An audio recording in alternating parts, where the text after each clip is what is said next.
क्या हो अगर आपके पेरेंट्स आपको एक डीमन को बेचते हैं। वेल, यही स्टोरी है हमारे मेन कैरेक्टर इरुमा की। ये इस सीरीज का सेकंड एपिसोड है। मैंने इसका पहला एपिसोड पहले ही चैनल पे कवर कर लिया है, उसका मैंने लिंक डिस्क्रिप्शन में दे रखा है और यहाँ पे आई कार्ड में भी दे रखा है। तो अगर आपने वो नहीं देखा है तो आप पहले उसे देख लो, फिर आप यहाँ पे आके इस एपिसोड को देख सकते हो। तो अब ये एपिसोड को स्टार्ट करते हैं। वेल, इस एपिसोड की शुरुआत होती है इरुमा स्कूल जा रहा होता है एक रथ में बैठ के, और उसके दादाजी जो एक डीमन है वो उस रथ को चला रहे होते हैं। और जैसे ही इरुमा स्कूल पहुंचता है तो उसके दादाजी उसे कहते हैं कि मैंने तुम्हारे लिए एक हेल्प फोन लाया है, जो कि एक सेल फोन होता है, और वो फोन वो इरुमा को दे देते हैं। उसके बाद इरुमा स्कूल में जाता है, अपने दोस्तों से मिलता है, और फिर उसके टीचर आते हैं और वो कहते हैं कि आज तुम लोग को दूसरे टीचर्स के साथ मिलना है और उनके क्लासेस को अटेंड करना है। ऐसे ही करके वो लोग एक एक टीचर की क्लास अटेंड करते रहते हैं। उसके बाद वो लोग आते हैं बॉटनी क्लास में, जहाँ पे उनकी टीचर उनसे कहती है कि मैं तुम्हें एक ऐसा स्पेल सिखाने वाली हूँ जिसे यूज करने के बाद तुम प्लांट्स को बड़ा कर सकते हो। तो वो उन्हें एक प्लांट को बड़ा करके दिखाती है और बोलती है स्पेल क्वान क्वान, और हर एक स्टूडेंट वो स्पेल को यूज करता है और नए नए टाइप के प्लांट्स बनाता है। साबनोक का प्लांट एक ऐसा होता है जो खुद ही खुद के पॉट को खाने लगता है। आजाज का प्लांट कुछ ऐसा होता है जो कि बहुत एलिगेंट होता है और वो जलता रहता है। तो फिर साबनोक और आजाज के बीच में लड़ाई हो जाती है, जो कि यूजुअल सी बात है। उसके बाद क्लारा का प्लांट आता है, जो कि एक अजीब सा बवासीर टाइप का कुछ तो होता है, जो मुझे भी नहीं समझा कि क्या है। फिर बारी आती है इरुमा की, लेकिन अब प्रॉब्लम ये है कि इरुमा तो एक इंसान है, तो उसके पास कोई मैजिकल पावर्स तो है नहीं। तो वो सोचता है कि यार मैं क्या ही कर लूं, काश मैं भी इसे प्लांट को बड़ा कर पाता। तो ऐसे ही प्रैक्टिस करता है, अपना हाथ आगे करता है और बोलता है क्वान क्वान, और उसके बाद बोलता है ऐसा होने नहीं वाला, मगर अगर ऐसा हो सकता तो मैं यहाँ पे एक चेरी ब्लॉसम का प्लांट बनाता। और तभी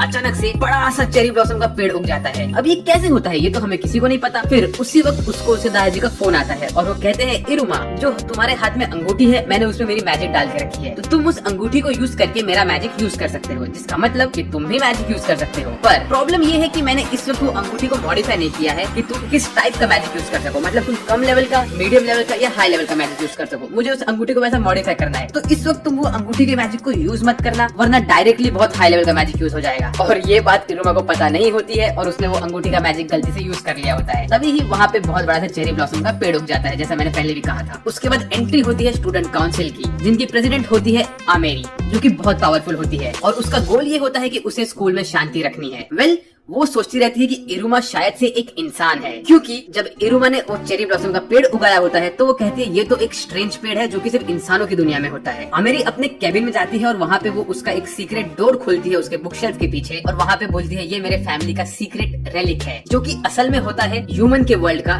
मांगा, और उस मांगा का टाइटल होता है फर्स्ट लव मेमोरीज। आमेरी ये मांगा पढ़ नहीं पाती है, लेकिन वो उसके पिक्चर्स को देख के इमेजिन करती है चीजों को, कैसे वो लड़का होता है, वो लड़की से ठोकर खाता है, उसके बाद वो लड़की की हेल्प करता है और लड़की को प्यार हो जाता है उससे। ये सब पिक्चर्स देख के आमेरी बहुत खुश होती है। तो इससे तो ये क्लियर है कि आमेरी को मांगा बहुत पसंद है, स्पेशली रोमांस मांगा। और हमारा मेन कैरेक्टर इरुमा उस वक्त साफ सफाई में हेल्प करता रहता है टीचर्स की। वेल, वो यही सब करता रहता है और वो आगे बढ़ता है अपने काम से, और यहाँ पे आमेरी भी कुछ काम से आगे बढ़ती रहती है, लेकिन इस वक्त वो मांगा कैरी करती रहती है अपने पास, और तभी ही इन दोनों की ठोकर हो जाती है और इरुमा अपना हाथ बढ़ाता है आमेरी को हेल्प करने के लिए, और आमेरी को स्ट्राइक होता है कि ये तो सब सेम वैसा मांगा के जैसा हो रहा है, क्या ये लड़का मुझे अपने प्यार में फंसाने की कोशिश कर रहा है, ये वो सोचने लगती है। इस वक्त आमेरी को भी पता नहीं रहता है कि इरुमा कौन है, और इरुमा को भी पता नहीं रहता है कि आमेरी कौन है। उसके बाद आमेरी कोशिश करती है कि वो इरुमा से दूर जाए, वो कोशिश करती है कि इरुमा के प्यार में न फंसे, और इरुमा को लगता है कि आमेरी को शायद पता चल गया है कि इरुमा एक इंसान है, क्योंकि वो मांगा उठा लेता है आमेरी का और वो पढ़ने लगता है। तो आमेरी कहती है अरे तुम ये कैसे पढ़ सकते हो? इरुमा कहता है ये तो मैं बहुत टाइम से पढ़ रहा हूँ, इनफैक्ट मैंने इस मांगा पे काम भी किया है। उसके बाद आमेरी इरुमा का हाथ पकड़ती है और वो उसको खींच के लेके जाती है अपने केबिन में, और वो इरुमा से कहती है कि इरुमा चलो तुम ये मांगा मुझे पढ़ के बताओ, मुझे ये मांगा बहुत इंटरेस्टिंग लग रहा है। तो इरुमा वो मांगा पढ़ता रहता है और आमेरी को बताता रहता है कि मांगा में क्या क्या होता है। तो आमेरी इरुमा से पूछती है कि ये डेट क्या होता है? तो इरुमा उसे समझाता है डेट वो होता है जब दो लोग जो एक दूसरे से प्यार करते हैं एक साथ कहीं घूमने जाते हैं और टाइम स्पेंड करते हैं। तो आमेरी बोलती है अच्छा ठीक है। इरुमा ऐसे ही पढ़ते पढ़ते फर्स्ट वॉल्यूम कंप्लीट कर देता है, और तब वो देखता है कि रात हो रहा है। तो उसका इरुमा अपने घर जाने के लिए रेडी होता है, तो आमेरी उसका फोन लेके उसमें अपना नंबर सेव कर देती है। फिर अगले दिन जब इरुमा स्कूल जा रहा होता है तो ओपेरा उससे पूछता है इरुमा क्या तुम वापस से इंसान की दुनिया में जाना चाहते हो? तो इरुमा वापस सोचने लगता है कि मेरी जिंदगी इंसान की दुनिया में कैसी थी और यहाँ पे कैसी है। तो ओपेरा उससे कहता है तुम अगर चाहो तो तुम इंसान की दुनिया में वापस जा सकते हो, पर उसके लिए तुम्हें तुम्हारा रैंकिंग बढ़ाना पड़ेगा। एक हाई रैंकिंग डीमन के लिए डीमन वर्ल्ड की गेट खोल देते हैं कि ताकि वो ह्यूमन के वर्ल्ड में जा सके। तो इससे हमें ये भी समझ गया कि जो इरुमा के दादाजी है वो एक हाई रैंकिंग के डीमन है, क्योंकि वो ह्यूमन वर्ल्ड में जाके इरुमा को वापस लेके आए थे। और फिर इरुमा अपने स्कूल में दोस्तों के साथ लंच करता होता है, तो उसे आमेरी का टेक्स्ट आता है कि इरुमा मेरे केबिन में आ जाओ। आमेरी ने असल में इरुमा को बुलाया होता है वापस से एक मांगा वॉल्यूम रीड करने के लिए। तो ये देख के आजाज और क्लारा दोनों ही बहुत गुस्सा हो जाते हैं। कहते हैं कि इरुमा पिछले 2-3 दिनों से हमें छोड़ के कहीं चले जाते हैं। तो वो इरुमा का पीछा करते हैं जानने के लिए कि क्या हो रहा है। तो वो देखते हैं कि इरुमा असल में आमिरी से मिलता है। तो आजाज कहता है, अरे इरुमा प्रेसिडेंट से क्यों मिल रहा है? क्या इरुमा का प्लान है पूरे स्कूल को कॉन्कर करना? और वो स्टार्ट कर रहे हैं स्कूल काउंसिल के साथ। इरुमा सामा आप बहुत ग्रेट हो, ऐसा वो कहता है। आमिरी भी अपने काउंसिल के लोगों को कह के आई होती है कि वो असल में जा रही है एक डेट पे और कोई भी उसका पीछा ना करे। लेकिन उसे काउंसिल के किसी भी मेंबर को समझता नहीं कि डेट क्या होता है। वेल आमिरी इरुमा से पूछती है मांगा सेशन के बीच में कि इरुमा तुम्हारा सपना क्या है? तो इरुमा कंफ्यूज हो जाता है, वो कुछ कहता नहीं है उसे उस वक्त और वो सोचने लगता है कि उसका सपना क्या है। आमिरी इरुमा से फिर से पूछती है कि तुम्हारा ड्रीम क्या है? अगर तुम्हारे पास कोई ड्रीम नहीं है अब तक तो तुम इसी वक्त सोचो कि तुम्हें क्या अपना ड्रीम रखना है। और इसी वक्त आज रोकता रहता है क्लारा को उनके रूम में घुसने से, क्योंकि आज को लगता है कि इरुमा कुछ बड़ा सा प्लानिंग कर रहा है अंदर स्कूल को कॉन्कर करने के लिए। और क्लारा को लगता है कि इरुमा उसके साथ खेल नहीं रहा है, ये लाल बाल वाली लड़की ने इरुमा को उससे छीन लिया है। तो क्लारा कोशिश करती है रूम में घुसने की, आजाद कोशिश करता है उसे रोकने का। और दूसरे साइड आमिरी इरुमा से कहती है, अगर तुम कुछ सोच नहीं पा रहे हो तो मैं तुम्हें एक गोल देती हूँ, तुम अपना ड्रीम बनाओ कि तुम रैंक अप कर सको। फिलहाल के लिए तुम रैंक 1 से रैंक 2 पे जाने की कोशिश करो। तो इरुमा सोचता है और कहता है हाँ ये सही है। और तभी ही क्लारा और आजाद दोनों ही दरवाजा तोड़ के आमिरी के रूम में घुस जाते हैं और क्लारा इरुमा को खींच के रूम से बाहर चली जाती है। तो आमिरी कहती है, इरुमा आज के लिए इतना ही करते हैं, हम अपना सेशन कल रिज्यूम करेंगे। इसके बाद अगले ही दिन वो लोग दिखाते हैं कि क्लारा साबनौक से पूछती है कि मैं क्या करूँ, इरुमा मुझसे दूर जा रहा है वो लाल बाल वाली लड़की के पास। तो साबनौक उससे कहता है तुम कोशिश करो इरुमा को अपने प्यार में फंसाने की। तो क्लारा ये बात सच में दिल पे लगा लेती है। वो अपने नेक्स्ट क्लास का फॉर्म फिल करती है और उसमें लिखती है कि उसको सक्यूबस ट्रेनिंग लेना है। फिर क्लारा सक्यूबस ट्रेनिंग लेने लगती है और तभी जो उनकी टीचर होती है वो टीचर सबका सेक्सीनेस चेक करती है। तो वो देखती है कि क्लारा का सेक्सीनेस सिर्फ 2% होता है, जो कि बच्चों से भी कम होता है। तो वो क्लारा को ढेर सारी किताबें दे देती है और कहती है इन सब किताबों को पढ़ो और खुद का मीटर अप करो। क्लारा उन सब बुक्स को पढ़ती है और हर चीज गलत करने लगती है और उसका सेक्सी मीटर और कम होता है। उनमें लिखा होता है कि एक सेक्सी सा पोज बनाओ, तुम्हें जिसको सेड्यूस करना है उसे तुम टच करो, तुम मेकअप लगाओ, खुद के ऊपर सेंट लगाओ और उनको अट्रैक्ट करो अपने पास। फिर क्लारा देखती है कि वो जो भी कर रही है उसका सबका कुछ असर पड़ ही नहीं रहा है। तो वो उदास होकर अपने घर जाती है। तो उसके घर वाले उसे चेयर अप करते हैं। फिर अगले दिन वो वापस से ट्राई करती है हर एक चीज करने का, पर वो गलती से इरुमा के जगह पे कालेगो सेंसे के ऊपर हमला कर देती है। फिर क्लारा हताश होकर अपनी टीचर के पास वापस जाते हैं और उनसे कहते हैं कुछ हो नहीं रहा है। तो उसकी टीचर कहती है कि मेरे पास एक सीक्रेट वेपन है, अगर तुमने ये वाले परफ्यूम को फेरोमोन को यूज किया तो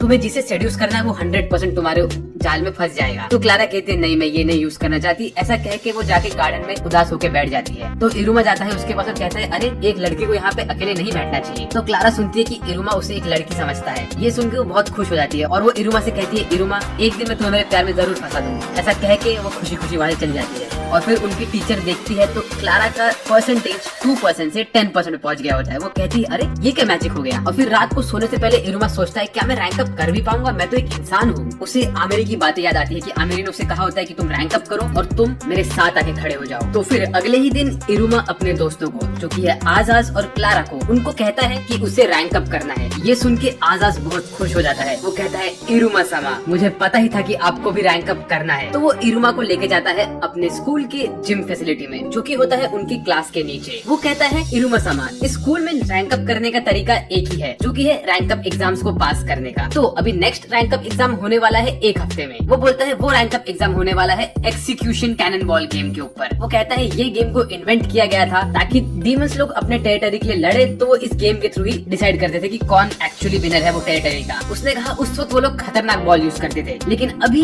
इसको एकदम डायल डाउन कर दिया गया है और सिंपल से ये वाले बॉल यूज करते हैं जो कि असल में एक डॉज बॉल होता है और ये पूरा गेम डॉज बॉल जैसा गेम ही होता है। तो फिर आजाज क्या करता है वो क्लारा को बोलता है कि क्लारा तुम थोड़े कर्स्ड पपेट निकालो तुम्हारे जेब से और हम लोग ये गेम खेलने का प्रैक्टिस करते हैं। तो इरुमा फटाफट सारे बॉल्स डॉज कर लेता है लेकिन वो अटैक नहीं कर पाता क्योंकि उसकी सिर्फ डॉजिंग स्किल्स अच्छे होते हैं। तभी वो लोग प्रैक्टिस करते रहते हैं और उसी वक्त उनके क्लास के सारे स्टूडेंट्स भी वहाँ पे आ जाते हैं और वो कहते हैं कि हमें भी खेलना है। और ऐसे ही इरुमा देखता है कि हर स्टूडेंट के पास कोई ना कोई एबिलिटी होती है जो कि बहुत ओवरपावर्ड होती है। तो इरुमा सोचता है अरे यार मैं कैसे पार कर पाऊंगा इस चैलेंज को। तो वो आजाद से बात करता है। तो आजाद उसे बोलता है अगर आपको रैंक अप करना ही है तो हम किसी हायर रैंकिंग डीमन से बात करते हैं और हमारे सबसे आसपास में हायर रैंकिंग डीमन जो है वो है तुम्हारे दादाजी। तो इरुमा जाता है अपने दादाजी से बात करता है। तो उसके दादाजी उसे प्रैक्टिस करने के लिए घर पे लेके चलते हैं। वहाँ पे वो उससे कहते हैं कि तुम जब भी बॉल को लो और मारो तो तुम ये स्पेल पढ़ना। तो इरुमा जब वो स्पेल पढ़ता है तो उसके हाथ से एक ड्रैगन निकलता है और वो पूरा बॉल को लेके पत्थरों को तोड़ के आगे बढ़ जाता है। तो इरुमा कहता है कि ग्रैंडपा मुझे स्पेल नहीं यूज करना है, मुझे अपने ताकत से रैंक अप करना है। ये सुन के उसे ग्रैंडपा बहुत खुश हो जाते हैं। कहते हैं इरुमा अगर तुम्हें खुद से प्रैक्टिस करना है तो मैं तुम्हारे लिए एक नया टीचर लेके आता हूँ। और उसके दादाजी लेके आते हैं ओपरा को। तो ओपरा इरुमा की ट्रेनिंग स्टार्ट करता है। वो इरुमा से कहता है कि इरुमा तुम्हारी डॉजिंग स्किल्स तो बहुत अच्छी है लेकिन तुम्हारा अटैकिंग स्किल्स बिल्कुल भी अच्छा नहीं है। तो सबसे पहले तुम ट्राई करो बॉल को पकड़ने के लिए। ऐसे ही वो लोग हफ्ते भर प्रैक्टिस करते रहते हैं। इरुमा के पूरे हाथ छिल जाते हैं लेकिन वो एंड में एक बार बॉल को पकड़ ही लेता है। फिर ऐसे ही प्रैक्टिस करते करते वो पूरा एक हफ्ता खत्म हो जाता है और तब बारी आती है एक्सिक्यूशन कैनन बॉल गेम के दिन की। इरुमा थोड़ा नर्वस रहता है नाश्ता करते हुए। तो ओपेरा उससे कहता है कि अगर तुम्हें डर लगे, जितना भी डर लगे, तो तुम उसे अपने अंदर भर लो और उसे एक्साइटमेंट की तरह यूज करके आगे बढ़ो। ये चीज अगर तुम नोट कर लोगे तो तुम्हें आसानी पड़ेगी। तो इरुमा इसे नोट कर लेता है। उसके बाद वो जाता है अपने स्कूल और वहाँ पे उनका प्रमोशन एग्जाम स्टार्ट होता है, जहाँ पे कालेगो सेंसेई उन्हें रूल्स बताते हैं जो कि नॉर्मल डॉज बॉल के रूल्स होते हैं। लेकिन एक रूल एक्स्ट्रा होता है जो होता है कि तुम मैजिक बिल्कुल नहीं यूज कर सकते हो। तुम सिर्फ मैजिक यूज कर सकते हो बॉल के ऊपर, और बॉल के अलावा तुमने कहीं भी मैजिक यूज किया तो अलाउड नहीं है। उसके बाद कालेगो सेंसेई सब स्टूडेंट्स को टीम में डिवाइड करते हैं। इरुमा और क्लारा तो एक टीम में आ जाते हैं लेकिन आस्मोडियस उनके अपोजिट टीम में आता है। तो आस्मोडियस सोचता है कि मुझे इरुमा सामा की हेल्प करनी पड़ेगी लेकिन मैं दूसरे टीम में हूँ तो मैं कैसे हेल्प करूंगा उनकी। इसी सोच में वो पड़ जाता है पूरे गेम में। तो फिर गेम शुरू होता है। लोग फटाफट एक दूसरे पे हमला करते रहते हैं। तो कोई आउट होता है, कोई रह जाता है। लेकिन इसी बीच में पता नहीं क्लारा के दिमाग में क्या आता है, वो अपने जेब से धड़ाधड़ नए नए बॉल निकालने लगती है। तो सब लोग कंफ्यूज हो जाते हैं कि इतने सारे बॉल कहाँ से आए।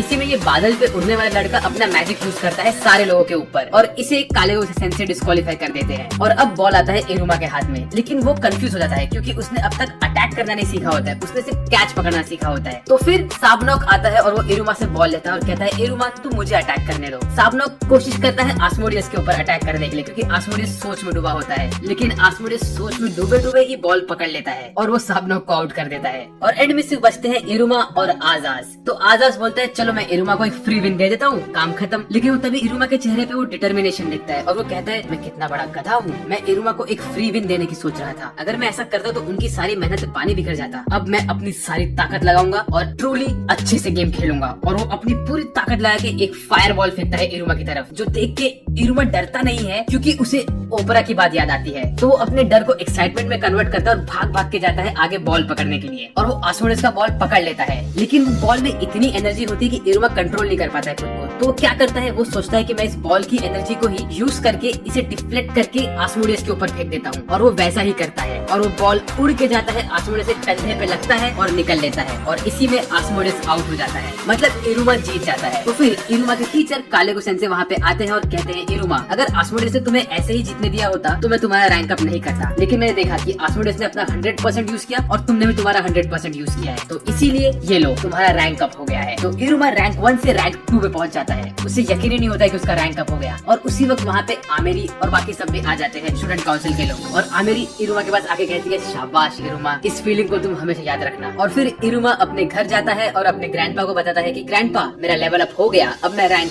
2 हूँ। तो ये देख के उसके ग्रैंडपा बहुत खुश हो जाते हैं और कहते हैं इरुमा तुमने बहुत अच्छा काम किया है। तो इरुमा उस वक्त ओपेरा को थैंक्स बोलता है। तो ये सुन के उसे ग्रैंडपा गुस्सा होता है कि तुमने मुझे थैंक्स क्यों नहीं बोला, मैंने भी तुम्हारा हेल्प किया था। फिर उसे ग्रैंडपा बोलते हैं अरे देखा तो मैंने तुम्हारा हेल्प किया ही नहीं। और यहीं पे मैं इस पार्ट को कंक्लूड करता हूँ। आई होप आपको ये वीडियो पसंद आया होगा। अगर पसंद है तो प्लीज लाइक करिए वीडियो को। और एक चीज, मैं इसका 3rd पार्ट बहुत जल्दी लाने वाला हूँ। सब्सक्राइब करिए चैनल को और तो और वीडियो को शेयर करिए अपने दोस्तों के साथ। और बस इतना ही।